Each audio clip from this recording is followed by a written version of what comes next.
Previously on Popping Collars. I'll watch every Jurassic Park movie ever just because of the dinosaurs. There you go. Love them. Correct. Yeah. I watched Jurassic Park and Lost World and Jurassic Park 3 with my kid, my son. And there are just not enough dinosaurs.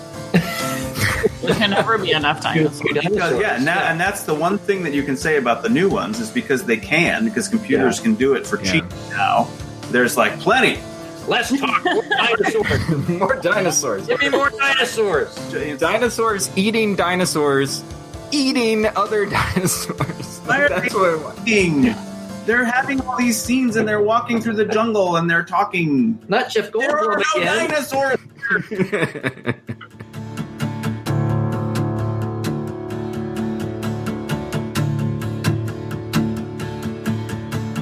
All right.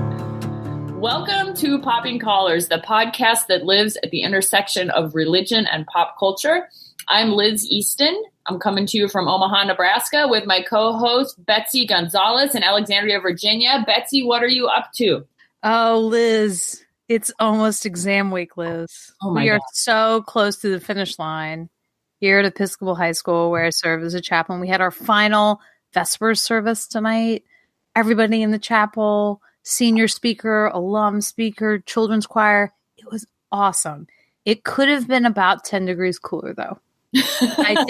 Finally, the weather's gotten hot, and I didn't make that adjustment to the AC. Well, we are lucky today to have two special guests joining our podcast. Joanna Hollis is coming to us from New Brunswick, New Jersey. Joanna, who are you and what are you up to? Who am I? Wow, that's a deep question for like the beginning of the podcast. Well, like you said, I'm rector of Christ Church in New Brunswick, New Jersey. Been here for 4.5 years. Today is my day off, so I've been up to my day off. Thank you. Our other special guest today is joining me live and in person from Omaha, Nebraska. Scott Barker, who are you and what do you do? Right on. Hi, Liz. Scott Barker. I'm the bishop of the Diocese of Nebraska. I work with Liz virtually every day of my life.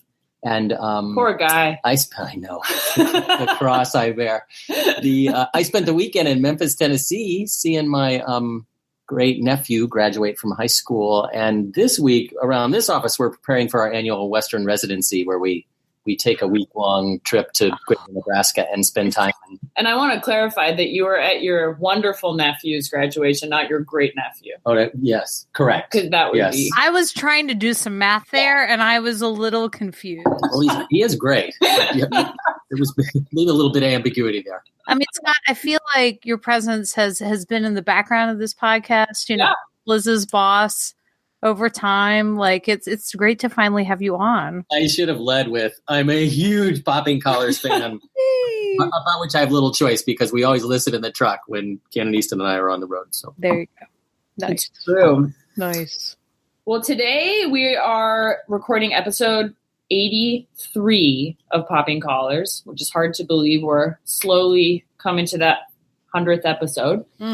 And this is a timely one for us. It is ostensibly about Netflix's The Crown, but I think it's really about the royal wedding. It's about the royal wedding. We're a bunch of Anglophiles here, and, we just came down from this big wedding extravaganza. And I'm going to confess, I'm going to need all of your help as we record this with, like, names and titles. It's all very confusing to me. But what I know is that Prince Harry married Meghan Markle in a beautiful ceremony in England at a chapel. Right. St. George's Chapel. St. George's Chapel. In Windsor. Yep. On Saturday morning, and it was lovely. So I guess my question for each of you is, did you watch the royal wedding? Was it live or recorded? Those are my questions. So early, watched it live, right? Woke up about 6:15. Didn't watch the arrivals because I knew they were just getting off shuttle buses, and I could watch the picture galleries later. And we, live here at a boarding school, so I walked out and walked across the little courtyard here to my friend's apartment. She had set up this lovely English wedding tea bags, and there were scones and lemon curd and cake and tart, and it was so wonderful. And so we just kind of sat and watched together. And they had evidently, I hadn't lived here when William was married to Kate, but they had done the same thing. And Courtney's so wonderful. And it was just a great little gathering. That's wonderful. What about you, Joanna? I got up at 5 and I think I turned the TV on around 6. And so I kind of watched the processions, did it live. You kind of get swept up in the crowds and the cars and kind of fantasizing about what it would be like to be Meghan that day. So I watched it here. Sadly, I did not have tea or scones. I had my coffee and my breakfast and just enjoyed watching the whole thing. Yeah, I was up late the night before at a graduation party and was holding lightly whether I'd get up. But I guess this is a test of whether or not I'm an Anglophile, because at like 5:45, bam, I was wide awake. So I went downstairs and watched. Actually, I still haven't watched the whole thing. I watched some of the music, which was lovely. And the first thing I did when I woke up that morning was watch the sermon on my phone in bed. And that was pretty, I'm sure we'll talk about this more later. That was pretty moving for me. It was kind of a real worlds colliding experience. And, Joanna, you were imagining what Meghan must have felt as a bride. And I went through that too, but I was thinking, what is Bishop Curry feeling like as a preacher? Because like the stage, 1 billion ears listening. That was just astonishing to me to think about, and then to wonder about the impact on our church and really on every listener. It was pretty profound. Yeah, no, I thought about that too, Liz. I was fascinated, like, and we know this doing weddings, all 4 of us, right? We're all ordained people and we do these things. You talk to the couple. Mm-hmm. And like he was looking right across from them. They were the eyes. Like he wasn't watching whatever sort of speculated side eye is happening over there with whoever, right? No one's looking at that. Like he's just looking at the 2 of them. It was almost exactly 3 years ago that he was elected. And there were a couple things going on in the House of Bishops at the time Bishop Curry was elected. But a big one was we were feeling like it is time for this church to really get serious about evangelism. And we have at least one candidate in front of us who knows how to talk about Jesus Christ in the most joyful way. And people were literally talking about, what if Michael Curry was elected and we could somehow get him in front of the world in this age of mass media extraordinaire? What would that mean? And so suddenly that was happening on Saturday morning in a way we never could have imagined 3 years ago. And I loved it. It was an answer to prayer. Mm-hmm. And I think one of the things that I thought was interesting, and people talking about how he preached in some negative things, that he didn't mention Jesus, he didn't do this, he didn't do that. I loved it. And I was very upset when the PBS announcer said, "Oh, his talk was almost like a sermon." And I was like, have you been to church? It's almost like a sermon. Okay. But what I realized is that, yes, he was preaching to the couple, right? Of course he's going to preach to the couple, but he was very wisely preaching to the world so that the world would hear what he was saying, the truth of what he was saying, not just to be bogged down in just Christian language. I mean, it was a very Christian sermon. Agreed. But that he couched it and presented it, expressed it in such a way that I think it was able to be heard by everybody, even if you weren't Christian. I mean, his message was clear. This is all about love, and we need to change our lives and live that way. And I think anybody can hear that. And I think it was a very political act in that he was talking to everybody. I agree with you, Joanna. The same was true of his words. And to talk about the people that he talked about, to reference the things he referenced in that space, it was controversial in that way, yet totally natural in a way to me. To the extent that he did talk about the couple, he just talked about this young couple who had fallen in love, and that's why we all showed up, which I thought was brilliant. And I mean, that's going to connect, so universally, the power of that intimate love of two people who are going to sacrificially try to walk this way. I thought that was lovely. And I do want to offer, I was one of those people who didn't hear much Jesus. And then I went back and listened again. I was like, oh, I was wrong. It was all there. It was all there. I was moved thinking that this is also every marriage.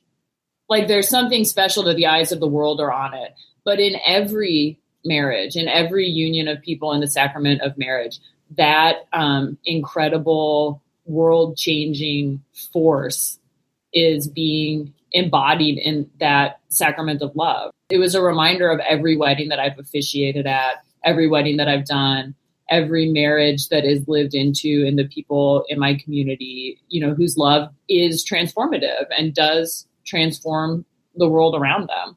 You say sometimes that marriage is the smallest church. Smallest church. Yeah, I learned that somewhere along the way. Just the idea that it's a tiny congregation gathered around Jesus and with the hope of proclaiming his love to the world. And if you think about what a gathered church community does, what the tiniest body of Christ might be, a marriage might be the distillation of it all. Kind of segueing to The Crown a little bit, in both seasons of The Crown, but I think it really started with that episode about the coronation in the first season, was how do we bring the world into these sort of secret, dignified, private, royal things? How do we bring the world into them in a contemporary way and let them be something to the world? What is the participation? Because it's all meaningful, so like televising the coronation, for example, choosing what to show and what not to show. And then later on in season 2, more questions about like how the Queen can be part of the British people instead of removed from it.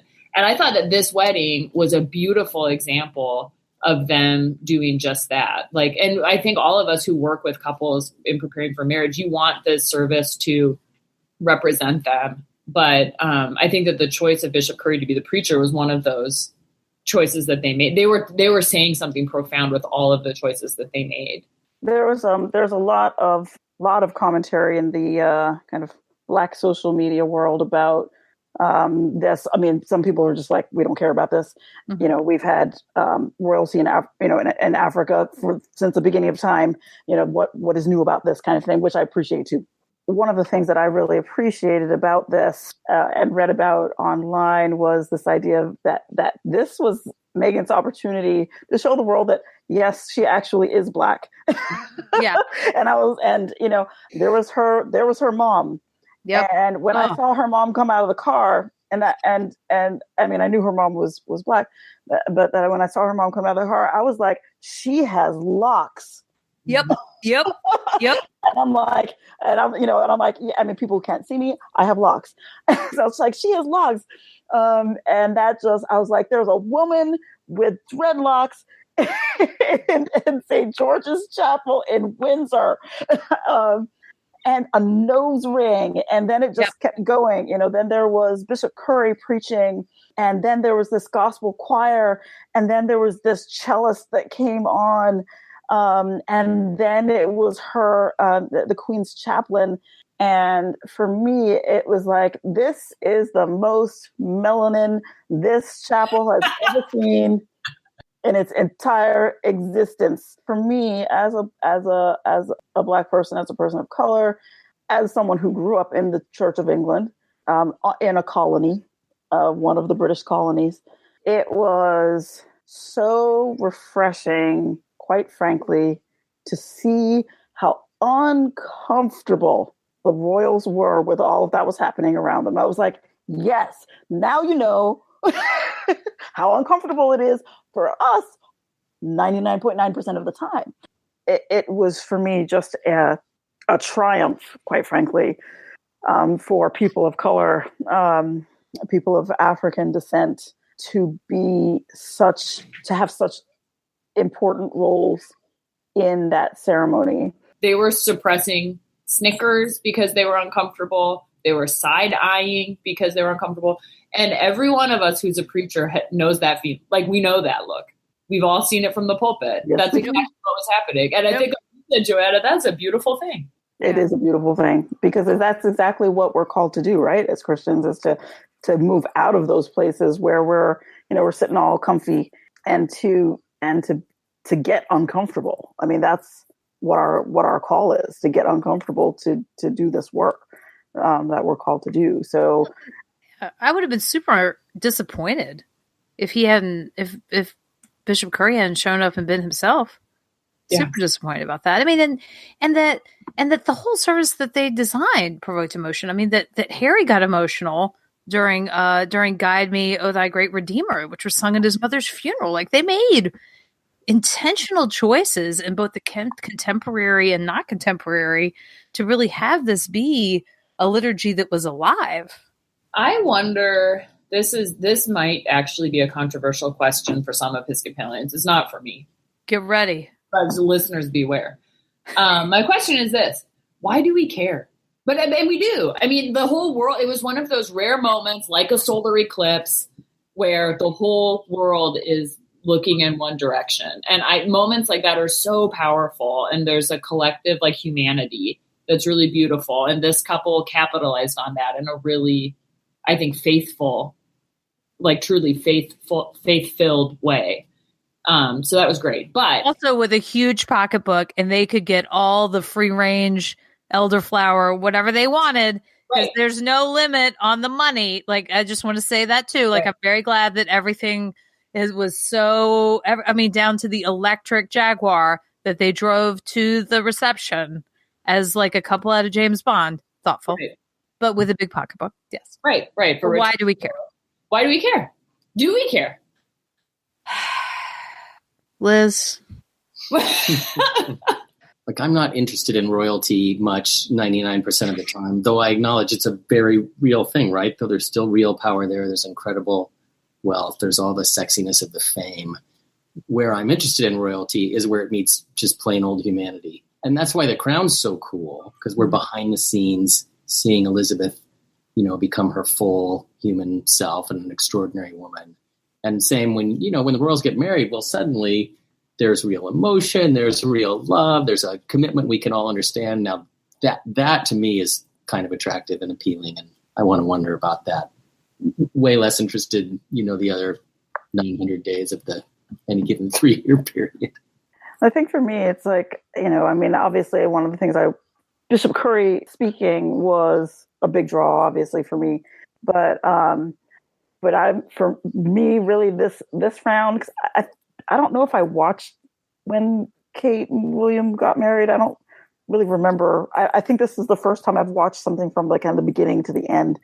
Like I said, as someone who was raised on a colony, I have particular feelings about being a colonized person, quite frankly. So I'm not sure if I'm an Anglophile in maybe a little bit, but there's a lot that I'm just like, okay. But what was so compelling to me was watching this Black woman from Los Angeles moving into this life, kind of watching this thing happen that is historic was important for me. It was almost like when President Obama was first elected, and we were all at seminary at that point. Yeah. And I remember sitting there with that, and I was like, I cannot believe that I'm alive when this is happening. Oh, you could just hear people roaring. Yes. Oh my gosh, the windows open to the Berkeley Hills and the screaming. Yes, I was sitting there and I was like, I can't believe like I'm watching this happen. It really shows that the world is moving, the world is changing, and whether or not you're going to be stuck in centuries and centuries old tradition, which is great. But the world is changing around it, and then the change is going to happen inside, whether you're ready for it or not. It does. Your idea of the world breaking in here, Scott, what you were saying about the humanity on the crown, and that's what I mean. This actually took me back to that episode where Queen Elizabeth and Philip go down to Ghana, and they're in Ghana. And they, they're in this very tense situation, and she dances, with the president of Ghana, right? And it's kind of like, oh my gosh, look, she's dancing with him. It's 1961, And that and I think I hadn't had an appreciation for how in the past the monarchy was when she became a very young queen. And I think I got a greater sense of that because I'm also a big nerd and I watched the PBS show Victoria. Ding, ding, ding, ding. Yes. So there, like when the Queen Mother, like on The Crown, makes references to, oh my goodness, how far we've come to, hobnob with commoners, that this is what we have to do and open the palace to visitors and, whatever. But, looking at Victoria, oh yeah, they've come a really long way. And the fact that the movement forward just in the lifetime of the Queen to go from her sister not being able to marry a man because he's divorced to her grandson being able to marry a woman who's divorced. So when I was watching the royal wedding and listening to Bishop Curry speak and seeing the side eye that he was getting, which we've all agreed he was getting, that was a real thing. I don't know whether it was real. I don't know where I play the side eye. I don't know where I play with the side eye. I think that William was suppressing a giggle. Prince Charles was possibly snoozing at one point. Yeah. Don't you? Well, but it reminded me. Gallery seating. It's better with the gallery seating. Just look at the couple. Okay. I think they were uncomfortable. Fine. And I think that's okay. As we said, I think that's necessary. But it reminded me of the episode of The Crown in season 2 where Billy Graham comes and does a crusade in England. And the Queen wants to meet him, and she's dealing with some stuff of her own, in her faith. And the response that she gets when she kind of reaches out, the people around her are sort of like, ew, an American, an evangelist, like this is a little unseemly. And I sort of loved that connection with having an American preacher then who is very emotional in his preaching. He's preaching like a historical African-American style. He was very American in that pulpit. He was very much himself, but I thought that was interesting to see, I guess, the difference in decades between how Christians are confronting each other across the ocean. Well, and that they spent time together, that wasn't the only time. They were real friends. Billy Graham claims like they're there, yeah, they've been having an ongoing conversation. Billy Graham claimed that they were friends. I think that Billy Graham liked to collect powerful people. So I don't know the extent of their actual friendship. Right. And the Queen is very private about her personal faith. Yeah. Which apparently is, profound. But they maintained a relationship. And it was this odd clash because often these weddings are so separate and we don't see ourselves in them at all as Americans. I don't know. It makes me, because as much as I'm an Anglican too, I don't know what church in a British context is really like. I mean, and maybe, I don't know whether Scott, you said this before we were talking, but like I admit, when we were in Salt Lake City and we elected Bishop Curry, I really thought we would have been at this place sooner. Because he's that good and he's that holy himself. And the way he communicates is amazing. Calling him the evangelist in chief is no joke.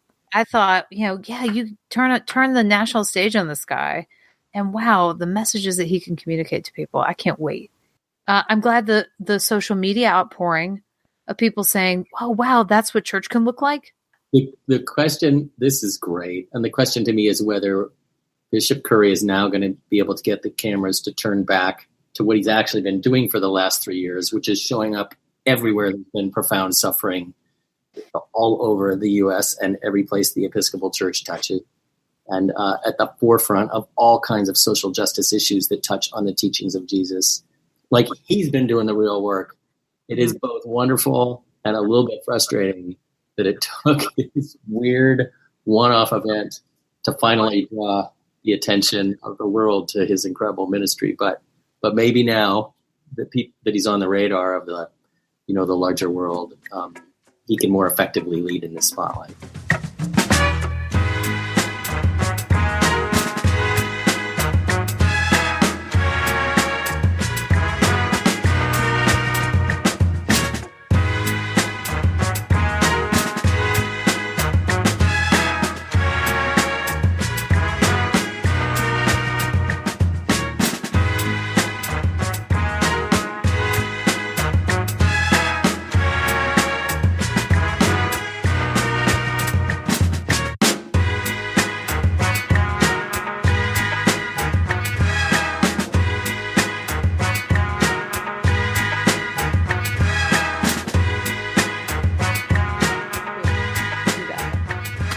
right, the final segment of our podcast is our staff pick, which we labor to explain what it is every single weekend. We don't need to, actually, because people get it. They've all been to Trader Joe's. That's They've right. all been to Blockbusters. And today, Betsy is delivering our staff pick. What have you got for us, Betsy? Well, I have to admit, I'm into a bit of a comfort food cycle at the moment in terms of my media consumption, Liz, because I'm not at that promised land of summer and all of the new things that will have for me. So I'm kind of noshing on things that I've liked. And over the past, it's probably been about 2 months, I've been listening to The Dollop, which is a podcast with two comedians, Dave Anthony and Gareth Reynolds. And they essentially tell a story from American history. And one of them is a storyteller, and the other has no idea what it is that they're going to talk about. But is an amazing improvisational person and can kind of riff on things. And so I've learned more about up in your area of Seattle, Liz, during the Great Depression, there was a lot of butter-related crimes. I had no idea. The creamery crime and the stealing of butter. There were butter rings that were like moving butter around the city in these speakeasies. Like, no idea, right? So out where you are, they did the story of barbed wire and how that just revolutionized the West.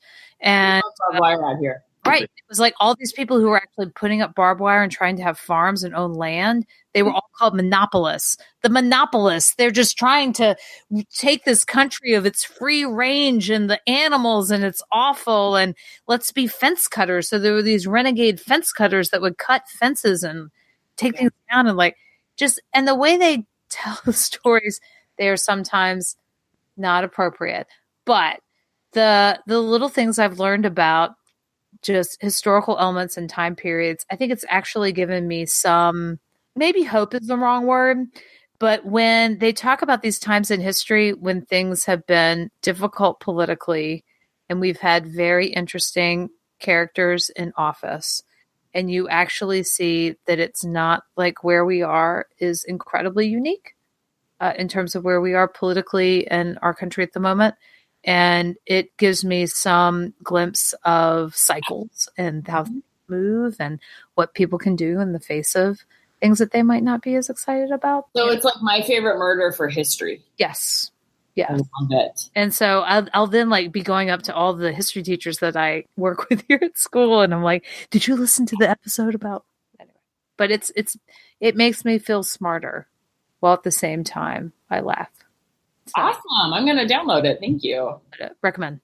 Well, thank you all for joining us today. Thank you, Betsy. Thank you, Joanna. Thank you, Bishop Barker, for this excellent royal wedding / the crown episode of Popping Collars. You can find Popping Collars on Apple Music, anywhere you get your podcasts. If you like us, please rate and review. And leave us a little comment so we can respond and maybe give you a little shout out on the air. Here, I got a comment. Not enough Jesus. There we go. Too animated. What were some of the other comments you were leaving around, Emily? Long. Yeah. 14 So if you think that minutes. we don't talk about Jesus enough, talk for too long, or are too animated, Yes. for God's sake, leave us a comment. Please. We want to know. Yeah. You can find us on poppingcollarspodcast.com. You can follow us on Facebook and on Twitter and on Instagram, and you can buy t-shirts at poppingcollarspodcast.com/t-shirts, which is a great little way to rep Popping Collars. That's right. Liz and I are going to be in Austin with pins. Texas. I might even my Popping Collars t-shirt, and we're going to have buttons. We have the buttons. Yeah. To give you. And finally, you can find us at the Episcopal Cafe, where we're part of their podcasting network. We love the Episcopal Cafe, and we know that you will too. You can turn to them for all of your Episcopal news and opinion needs. Don't read the comments. Just kidding. Great. Thanks for tuning in, and we'll catch you guys next time. And keep those collars popped.